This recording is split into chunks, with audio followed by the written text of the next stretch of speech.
Salut tout le monde, j'espère que vous allez bien. On se retrouve pour un tout nouveau podcast. Je suis encore une fois avec Dylan. Ça va. La forme. Bah, la forme, il y a quelle heure chez toi là? Il est 6h07 du mat. Chez moi, il est 10h07. C'était le seul créneau qu'on a eu pour faire un podcast tellement nos journées sont chargées. Mais je pense qu'il y avait un point surtout qu'il fallait qu'on soulève parce qu'en fait j'ai trop de questions comme ça sur School. Et d'ailleurs pour ceux qui y sont pas, allez voir en description, il y a le lien de la commu, il y a quasiment 1000 monteurs donc ça peut être intéressant pour vous. C'est Ce qui est gratuit. intéressant c'est que c'est gratuit, ouais. Ce qui est intéressant c'est que je reçois beaucoup de questions, mais en tout cas ça c'est surtout des nouveaux monteurs. Parce qu'en général ceux qui montent déjà depuis on va dire 1 an, 2 ans, 3 ans, ils ont déjà un peu la réponse. Mais ceux qui commencent là depuis, on va dire, entre 0 et 1 an, c'est un petit peu la question qui se pose parce que le truc, c'est que ça fait, on va dire, 2 ans qu'il y a beaucoup de pubs, etc., partout sur les réseaux. Comme quoi, vous allez peut-être devenir monteur en 30 jours, 60 jours, 90 jours et changer de métier. Alors, c'est cool et pas cool dans le sens où ça va créer beaucoup de gens qui vont se dire que peu importe ce qui se passe, grâce à ce nouveau métier qui a l'air en vogue, je vais pouvoir changer ma vie, faire quelque chose de nouveau, puis trouver des clients, puis ça va être cool, ça va être comme un rêve. Je vois que sur les réseaux, il y en a beaucoup qui arrivent à en vivre, donc pourquoi pas moi? Et en fait, ça crée des questions qui sont, est-ce que, Alexandre, tu ne crois pas qu'il y a pas trop de monteurs sur le marché? Est-ce qu'il n'y a pas trop de concurrence? Je sais pas qu'est-ce que t'en penses toi, mais moi j'ai déjà un peu ma réponse, mais Bah, en fait, pour moi, il n'y a jamais comment dire, il y a jamais un marché saturé. Ça va toujours être une offre qui est pas adaptée. Ça va être toi qui sais pas te vendre. Ça va être toi qui sais pas te différencier. Ça va être toutes ces choses-là, en fait. Il n'y a pas de... Ça, à un moment donné, c'est juste que les personnes, elles vont aller dans des programmes pensant changer de vie du jour au lendemain, chose que je n'ai absolument jamais soutenue. C'est un discours sur lequel je suis totalement contre. Aujourd'hui, j'ai un niveau, je pense, qui est plutôt intéressant. Ça fait 2 ans et demi que je monte de manière professionnelle. Après, avant ça, j'ai quand même 7 ans de graphisme dans les pattes. J'ai quand même 5-6 ans d'expérience sur les réseaux en tant que créateur de contenu. Et, mais en fait, le problème, c'est que les gens, ils foncent tête baissée sans chercher le pourquoi du comment. Chose que nous, par exemple, dans le mentorat, donc, qui est l'accompagnement qu'on a à côté de la communauté school, qui est gratuite, elle, on défend ces valeurs et on ne peut pas vivre du montage en 30 jours en partant de zéro. C'est clair et net que on ne peut pas. Alors, tu peux techniquement, si tu fais des montages qui sont claqués, si mais si tu veux très bien gagner ta vie et et que tu veux faire des montages propres, trouver ton offre, clarifier, etc., sans même parler de la compétence montage, juste le trouver ton offre, trouver ta cible, trouver ta niche, etc., rien que ça, tu peux en avoir pour un mois, pour le faire ouais. comme il Bah, en faut. fait, c'est trop complexe. Typiquement, je vais prendre l'exemple d'une collaboratrice avec qui on avait bossé l'année dernière. Elle, c'est différent parce que oui, elle, j'ai envie de dire, elle a eu la chance, mais il n'y a pas que de la chance, qui a fait qu'elle, en 60 jours, elle est passée de 0 à 2 cas par mois, quoi. Mais en fait, elle, c'était très simple, c'est qu'elle elle avait vraiment zéro compétence. Elle avait commencé le montage 2 semaines plus tôt. J'avais fait un appel à candidature, moi en story, j'avais eu 90 ou 100 candidatures. Et en fait, in fine, c'est vraiment elle que j'ai gardée. Parce que j'ai vu qu'il y avait un potentiel, sans savoir qu'elle avait commencé il y a 2 semaines. Mais elle était sur Premiere Pro, moi je suis à fond sur Final Cut. C'est pour une personne qui commence, avec tous les process qu'on a et la rapidité d'exécution qu'on doit avoir sur les prods qu'on rend pour nos clients, c'est très compliqué en tout cas pour une débutante qui a commencé il n'y a pas longtemps, qu'elle se mette sur Premiere Pro et qu'elle arrive à dupliquer nos process comme ça. Donc je lui ai dit, bah écoute, je suis désolé, et puis si jamais on est sur Final Cut, et puis voilà quoi. Le lendemain, elle m'a recontacté, elle m'a dit, bah écoute, j'ai acheté un Mac. Donc en fait là, on voit déjà un petit peu la motivation qu'il y a. Et en fait, c'était limite un peu en mode, le message caché, c'était un peu en mode, j'ai acheté un Mac, maintenant tu mets dans les pattes, et puis tu te débrouilles avec. Et en fait, ce qui s'est passé, c'est que là, je l'ai invité au Portugal. Donc elle a bossé chez nous pendant 2 semaines, 3 semaines. Ouais, Je m'en souviens plus. 3 semaines, je crois. Ouais, 2 semaines. deux, Je trois sais plus. semaines intensives. Là, on l'a formé à Bâle. Le premier mois, il y a eu un petit côté gagnant-gagnant où je ne l'ai pas payé sur tous les mois qu'elle a fait. Mais par contre, je l'ai formé de sorte à ce que le mois prochain, enfin le mois d'après, du coup, je n'avais plus d'autre choix que vraiment de la payer, quoi. Parce que dans tous les cas, elle a des compétences, elle nous fait gagner du temps, les prods, elles sont rendues. Je veux dire, il n'y a aucune raison à ce niveau-là, débutante, pas débutante, si tout est rendu proprement d'après le gros mois de formation, que je la paye pas. Il n'y a aucune raison. Donc oui, il peut y avoir des cas comme ça où rapidement on peut gagner 2 cas, ou pratiquement, tu vois, en très peu de temps, en 30 jours ou 2 mois. Mais c'est une personne sur 1000. Je veux dire, c'est pas comme ça. Ou Mm. alors, il y en a certains qui, eux, avaient déjà des compétences un petit peu enfouies, qui sont déjà un petit peu créatifs, et on va un petit peu les titiller, et pendant 1 mois, 2 mois, ils vont faire que ça, que charbonner, qu'aller chercher, directement écrire à leurs prospects, etc. Mais un travail monstre, c'est un petit peu comme, tu sais, quand on cherche une alternance, et finalement, tu as les élèves qui, eux, vont envoyer un CV comme ça, par-ci, par-là, et tu as l'autre qui va envoyer genre 20 CV ou 30 CV par jour, quoi. Ouais, Et en fait, c'est un peu le même truc. ouais, c'est une question de bon sens. Quand je dis que c'est impossible, il y a aussi c'est une question de contexte, c'est une question d'opportunité. Ouais, Par exemple, dans le cas où, pour cette personne-là, donc c'est Gomar, hein, big up à Gomar, dans ce ouais, cas-là, précisément, ça aurait été impossible pour elle si elle n'aurait pas saisi l'opportunité. Parce que ouais. elle a quand même porté ses bols, et elle s'est dit, bon, même si ça fait que 2 semaines que je fais du montage, je vais aller acheter un Mac, je vais pousser quand même pour rentrer avec eux en agence. Et au final, en fait, elle s'est donnée tellement à fond que, en fait, la réussite, elle était inévitable. Donc, quand je dis que c'est impossible, je mesure mes mots, je reviens un peu sur ce que je dis, c'est impossible dans le sens, si tu comptes y passer une petite heure par jour pendant un mois, et au bout d'un mois, espérer au bout de 30 heures donc de montage, en apprenant le logiciel, te dire, je vais en vivre de manière professionnelle, remplacer mon emploi que j'ai depuis 10 ans, le remplacer en seulement 30 heures, ouais, il y a Ouais, des non, limites, quoi. Donc bien sûr. Ouais. c'est une question d'opportunité, de saisir les opportunités et ouais, d'apprendre fort, fort, fort sur un court terme, sur un temps qui est très court, apprendre un gros volume de choses, c'est compliqué. Donc il faut se rendre Ouais. compte Mais que surtout que tu vois, Gomard, du coup, là, on bosse plus avec elle, mais typiquement, avec tout ce qu'elle a appris, le portfolio qu'elle a pu avoir grâce à nous, et puis même moi, tu vois, on s'est quitté en ultra bon terme.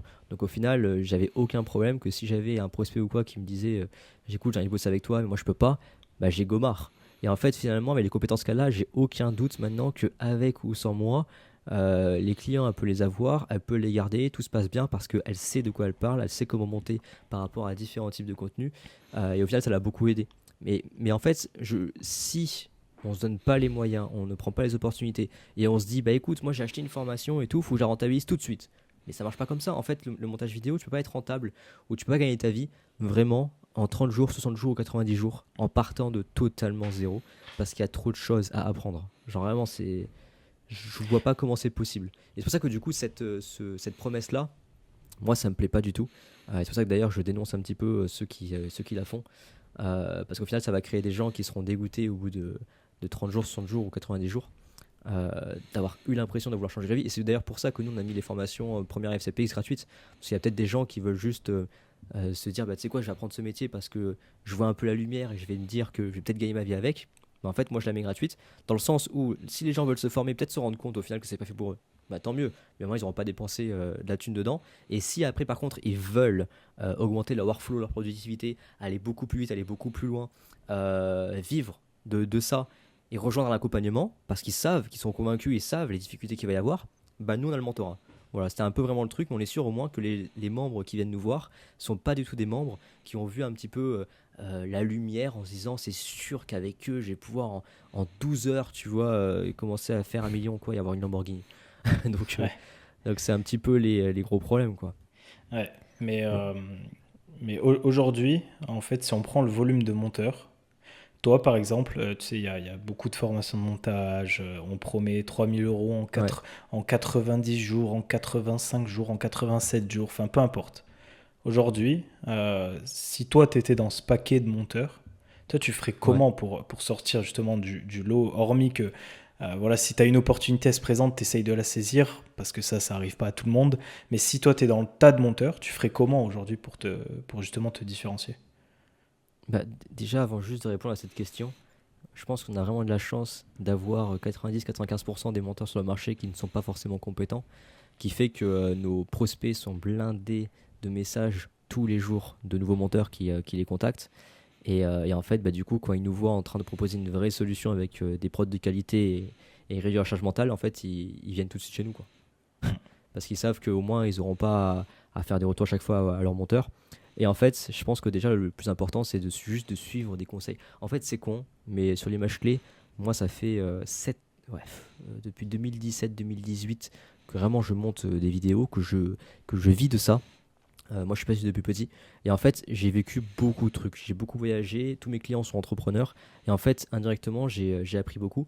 Et je pense que tout ce qu'on délivre du coup en valeur dans l'image clé, bah, je pense qu'il faut au moins l'écouter. Alors, je dis pas que tout ce que je dis, c'est une vérité vraie, mais c'est que des retours d'expérience. Et je pense que la différence entre une personne qui gagne enfin 2000 ou 3000 euros par mois et qui va vous vendre une formation pour vous apprendre à faire pareil, ça n'a pas de sens parce qu'ils n'ont pas vraiment appris ce qu'il y a à avoir derrière. Genre, nous, typiquement, nous, en tant que freelance, moi, je suis déjà passé sur la barre des 1K, 2K, 3K, 4K, 5K, jusqu'à 10K par mois tout seul. Et après, du coup, bah, comme tout ça, c'était OK, bah, j'avais trop de gens qui voulaient bosser avec moi. Du coup, il a fallu que je recrute, que je délègue, que je crée des process en place. Et ensuite, les offres que j'avais en tant que freelance, il fallait les changer parce qu'en agence, c'est pas pareil. À un moment donné, il faut penser à autre chose. Il faut penser aussi à la rentabilité de la boîte, qu'elle soit stable. Parce que si demain, j'ai les mêmes process que moi en tant que freelance et moi en tant qu'agence, bah, du coup, ça peut se cracher. Alors que derrière, j'ai les gens à payer. Enfin bref, c'est un gros bordel. Et je pense que tout ça, faut au moins l'écouter attentivement et de prendre que l'essence et ce qui vous intéresse à votre niveau. Le reste, on s'en fout. Il y a des choses que je vais peut-être dire qui vont pas être intéressantes à votre niveau, mais au moins, ça peut vous aider au moins à comprendre certains principes. Euh, Si vraiment je devais recommencer moi de zéro et me différencier un petit peu, je pense que j'irais, j'en parlais un petit peu avec Quentin. Quentin, c'est un membre qui lui me disait, bah, écoute, moi je cherche à monter pour des mecs qui font des vidéos dans la montagne. Et je lui ai montré, je lui ai dit, mais montre-moi ton portfolio. Mais il n'y avait absolument rien qui était intéressant pour un prospect qui ferait de la vidéo dans la montagne, quoi. Vraiment, il n'y avait aucune vidéo à la montagne, il n'y avait aucun teaser, il n'y avait aucun Reels. Je dis, mais ça n'a pas de sens. Et même les gens, ils me disaient, mais même du gratuit, ils veulent même pas, quoi. Je dis, mais c'est normal, ils vont perdre du temps avec toi. Genre, c'est pas une question de gratuit, une question de payer. C'est une question qu'ils ont aussi du temps, et le temps, c'est de l'argent. Donc ça veut dire que s'ils sont derrière un monteur qui ne comprend rien, qui n'a jamais rien fait, ni même testé de son côté tout seul, pour moi monter en compétence et respecter le client avec qui il va bosser, parce que du coup il a passé du temps dessus, bah ça marchera pas.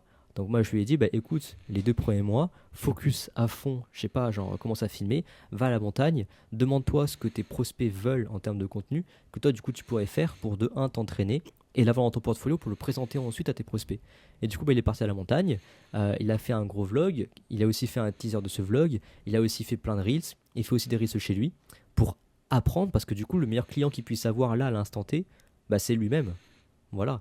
Et en plus, il va s'entraîner aussi du coup à filmer, chose qui n'était pas habitué. Et au final, il va apprendre plein de trucs. L'écolo, bien placer sa caméra. Il va se rendre compte que finalement, les zooms, c'est pas ouf. Donc, il va poser sa caméra sur le trépied, il va bouger un petit peu, puis il va essayer de faire des compos.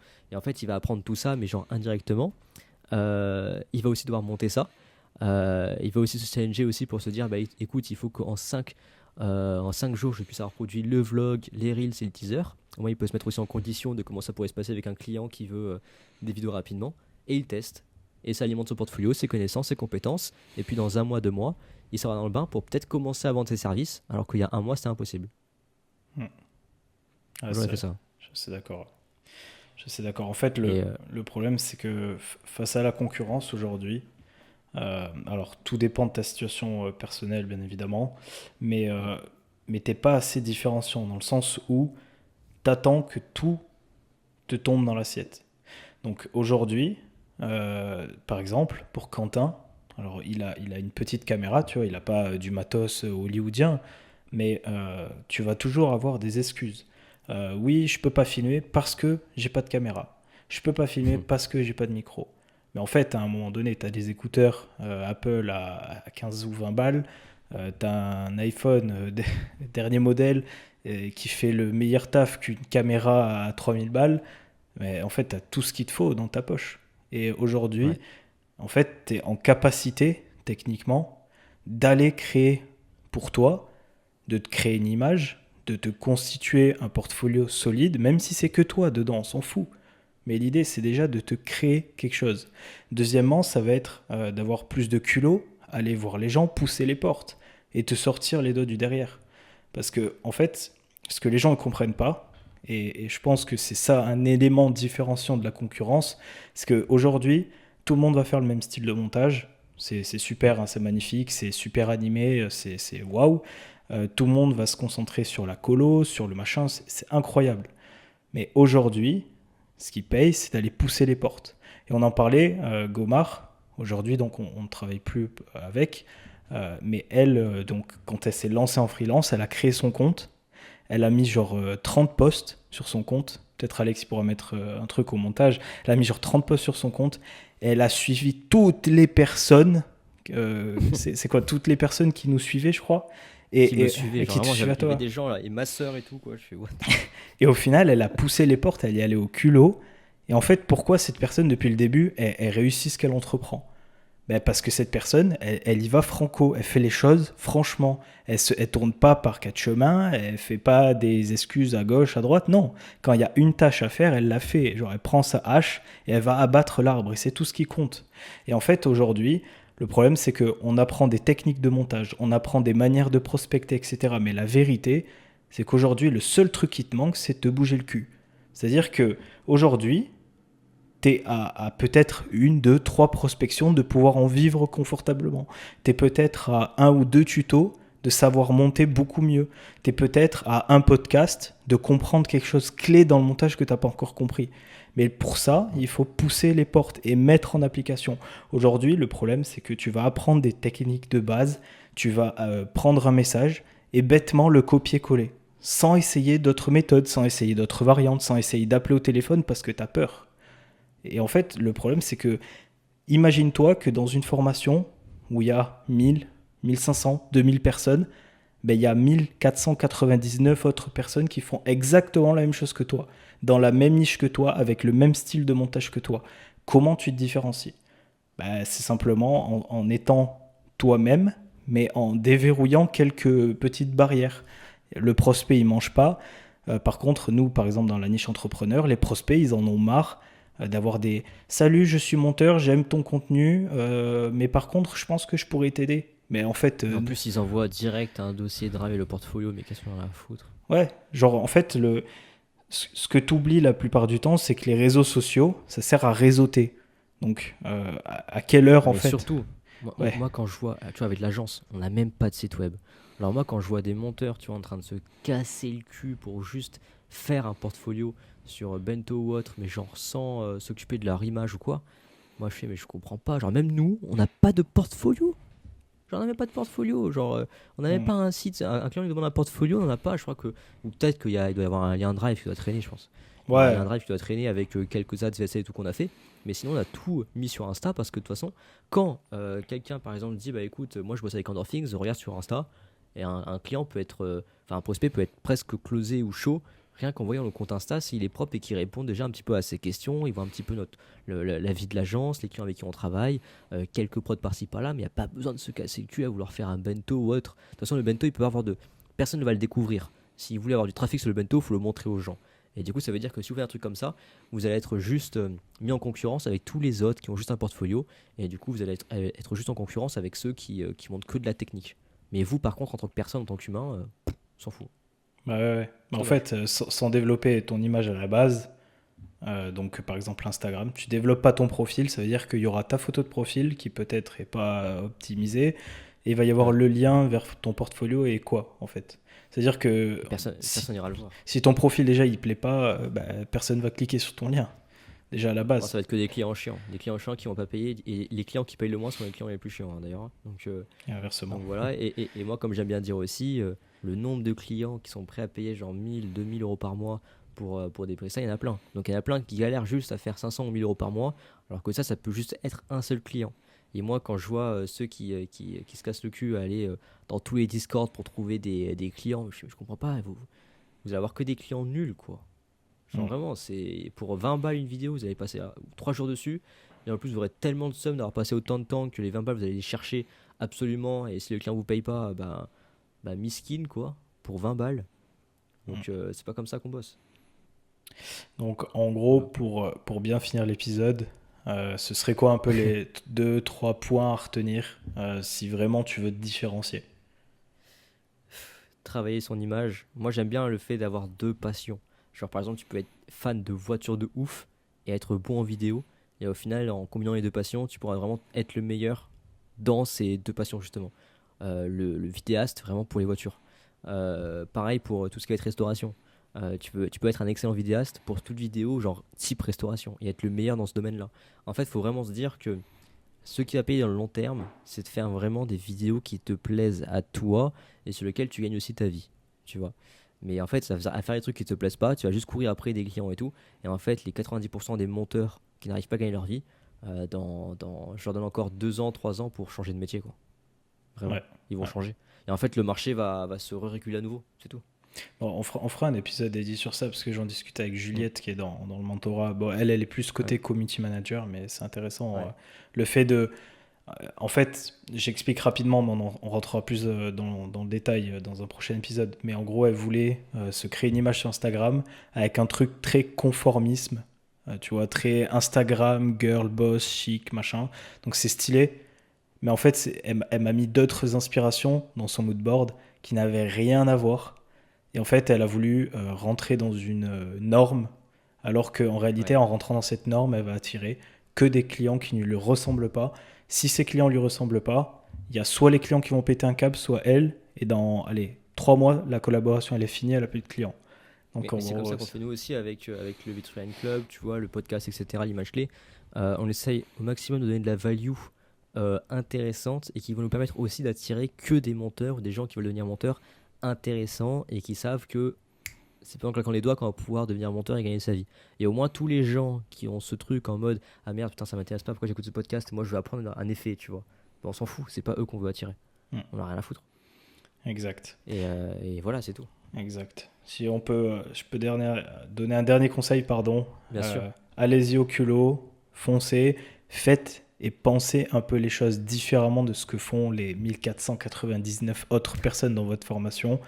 Ne changez pas ce qui marche, évidemment. Je ne dis pas de changer la roue, je ne dis pas de changer ce qui fonctionne, mais essayez un peu de vous démarquer, que ce soit par votre culot, votre création de contenu, votre attitude, votre profil, enfin peu importe, mais démarquez-vous. Pensez différemment de la masse.